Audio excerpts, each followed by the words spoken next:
Hi, welcome to Family Time Wellness Wednesday Workshop. I'm Linda Ankner, and today I'm going to be giving you some tips on how you can help decrease food waste in your own home. April is Earth Month, and last week, April 22nd, was actually Earth Day, which is a global celebration to really bring awareness to environmental issues and environmental concerns. And I'm not sure if you're aware of this, but the U.S. happens to be the global leader in food waste. The USDA estimates that we as Americans throw out about $161 billion worth of food every year, with dairy products and produce being the items that we throw out the most.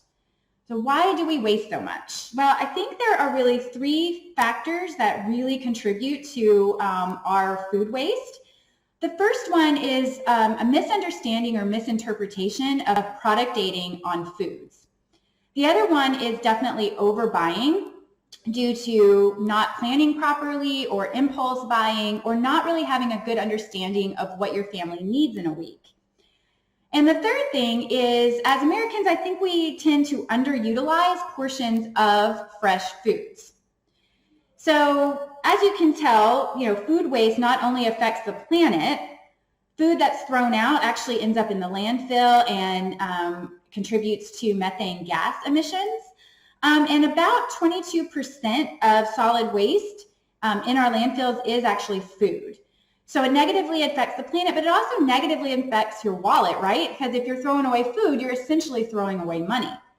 So what can we do about this? How can we help our planet, and how can we keep from wasting money by throwing food away? So the first thing really is to understand product dating on your food labels. Did you know that the FDA only requires product dating on infant formula? All the other product dating that you see on your products is actually put on there by the manufacturers, and they're indicators of product freshness and quality, not necessarily food safety. So when you see a best if used by date, which you'll see if I've got it here on this chicken stock, it's also on my bread. This is put on by the manufacturer to let you know that that is the date that the manufacturer feels like the product will be at its best quality. Or in its best freshness. So it doesn't necessarily mean that the product goes bad after that date.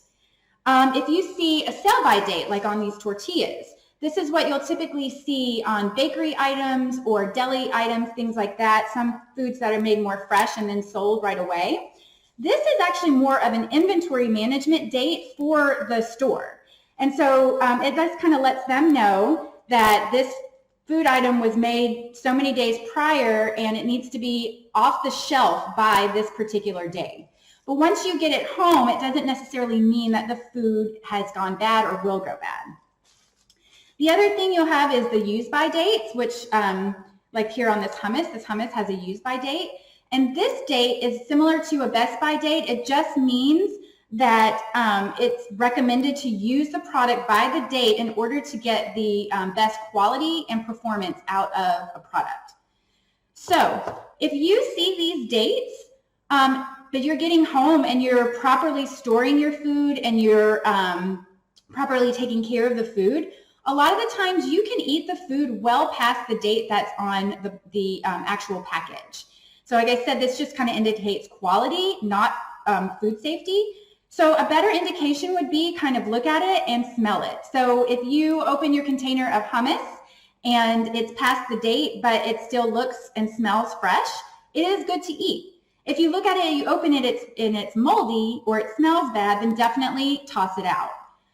Same with your dairy products. When you open your milk, if it's properly stored in the refrigerator, you may be able to extend the shelf life of it past whatever date is on the container. So a better indication for that would be definitely to smell it or, see how it looks. So the second factor that, kind of factors into our food waste is definitely lack of meal planning. And so what we can do for that is definitely meal plans. You guys know I'm big on the meal plans. So definitely get your calendar out, take a look at the days when you know you're going to be busy and that you may not actually need to buy food to purchase the meal. Maybe you're going to do takeout that day. Maybe you're going to use leftovers. Maybe you're going to use something out of the freezer. Plan your meals, make your shopping list, and then stick to your list. So if you're someone who goes to the store and buys your groceries in the store, make sure that you're avoiding impulse buying and you're sticking to your list. This is a little bit easier for those of us who buy our groceries online and either pick them up or have them delivered. You're less likely to impulse buy this way. The other thing is kind of a pro tip for you is if you're trying out a new recipe and you're not exactly sure how it's going to go over with your family, it's better to actually err on the side of caution and maybe make a half portion of that recipe, maybe not make the full recipe. Because if it is something that they don't particularly like and you end up throwing it out, you're not going to be throwing away quite as much or any at all if you only make a smaller portion. And then if it does turn out to be something they like, then you know you can make more next time. So the third factor that I talked about was underutilization of fresh items and fresh food products. And a lot of us throw away parts of foods because we feel like they're inedible. But there's actually a lot of different things that you can do with some of those portions. For instance, bagged greens or bagged lettuce usually goes bad a little quicker than if you buy it fresh on the head. So if you start to notice that your greens are beginning to wilt, instead of throwing the bag out, you can actually turn those into pesto. Usually pesto is made with basil, but you can definitely use any kind of green with that. You just put it in your blender or your food processor with some olive oil, garlic, and Parmesan cheese, and you've got pesto. You can also take the stems and stalks of fresh herbs, and instead of throwing those out, you can actually put those in your blender as well with a little bit of olive oil and create an herb oil. So it's really fresh, it'll be smell and taste great, and it's something you could use for marinades or salad dressings, things like that. Stale bread, of course, can become croutons. You could also go ahead and zest your citrus fruit right before you use it and get all of the zest off of the peels. Keep those in airtight containers or mason jars, baby food jars, the wee yogurt jars. And then you've got fresh zest that you can use for all kinds of different things. You can use those for marinades, salad dressings, salads. You could even use them in some desserts, which is really great. Of course, you can take meat and poultry bones and turn those into fresh stock. You could actually, and this is the one that I am kind of excited to try because I hadn't thought about this, but taking the broccoli and cauliflower stalks, which I typically do throw away, you can actually spiralize those and use those for veggie pastas or for really interesting side. And also repurposing leftovers. So I have a really great blog that has a bunch of ideas on good ways to repurpose and creative ways to repurpose leftovers. So if you haven't had a chance to read that, definitely check that out. A couple of other tips to help reduce food waste in your house is definitely to compost. So if you're not familiar with composting, it's just taking some of those organic materials that we typically throw away, like produce, eggshells, coffee grinds, tea bags, things like that, and turning them into material that can be used to enrich the soil for your plants and for your gardens. You can compost outdoors, and you can also compost indoors with special containers. Some things that we would not probably want to compost are going to be some of your dairy products, fats and oils, or meat and fish scraps, as these can typically attract rodents. So you don't want that in your compost. And then the last thing I want to kind of talk to you about on how to really decrease food waste and extend the shelf life of your food is proper food storage, which I kind of mentioned when I talked about the product dating.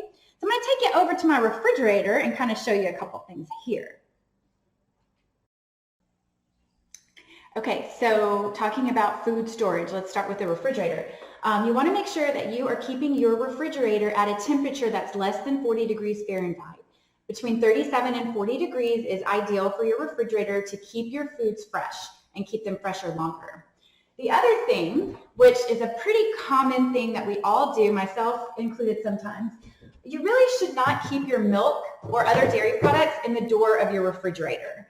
The door swings open a lot, and it is stays open quite a bit, and there could be a 1 to 2 degree difference between the door of the refrigerator and the interior of your refrigerator. So it's always a better idea to keep your milk and dairy products inside the refrigerator. The other thing is when you're cooking with dairy products or eggs or other things that you typically keep in your refrigerator, it's a good idea to either keep them in the refrigerator until you're ready to use them, or portion them out and then put the container back. The longer that you leave these types of food items out in higher temperatures, the more likely they are to spoil and that you won't be able to use them quite as long. The next thing I want to talk to you about with your refrigerator is your crisper drawers for your produce. So keeping the humidity control at a medium is going to keep your fruits and vegetables fresher longer. So there's usually a control right before each drawer here. Keeping it at a higher level of humidity is ideal for leafy green vegetables. Keeping it at a lower humidity level is ideal for more citrus fruits. But if you're putting a lot of different things together in one drawer, it's better to just go ahead and keep it at a medium. Okay, so the last thing I want to say about food storage is another thing to kind of remember, another pro tip for you is to buy produce when it's in season and it's a lot cheaper. You can get it at home, wash it, cut it, and freeze it, and store it in airtight containers in your freezer, and it'll last for 12 months for you. And then you can kind of get it out and do stuff with it, throughout the year. So I hope that you were able to find this information helpful. These are just a few of my tips, but if you have other things that work really well for you in your home, please feel free to comment. We would love to hear what some of you guys are doing to help decrease food waste in your own home. I thank you again for joining us here on our Wednesday workshop, and I look forward to seeing you at the next one. Bye.